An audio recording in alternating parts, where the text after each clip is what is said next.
అలా కాకరకాయ పచ్చడి పెడుతున్నాను. ఇలా కాకరకాయలు తీసుకుని కడిగి చిన్న చిన్న ముక్కలు చేశాను. ఇట్లా పెడదామని చిన్న చిన్న ముక్కలు చేస్తున్నాను. ఇప్పుడు ఆయిల్లో వేస్తున్నాను. వేయించుకోవాలండి. ఇట్లా నేను కొన్ని పొడుగు కోసుకున్నాను, కొన్ని చిన్నగా కోసుకున్నాను. తర్వాత కళ్యామాకు కొంచెం క్రిస్పీ అయ్యేదాకా వేయించుకోవాలి. ఆవాలు జీలకర్ర మెంతులు ఇలా వేయించుకోవాలి. వేయించుకొని పౌడర్ చేసుకోవాలి.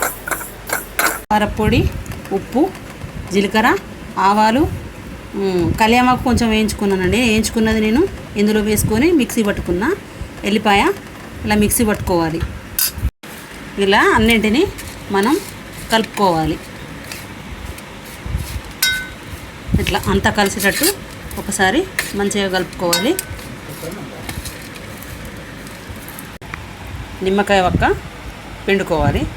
ఇందులోకి మనం చింతపండు ఉడకబెట్టి వేసుకునేది, గ్రైండ్ చేసుకునేది, దానికి బదులుగా నిమ్మకాయ కూడా ఇలా పులుసు పోసుకోవచ్చు. పోపు చేసుకుందాం.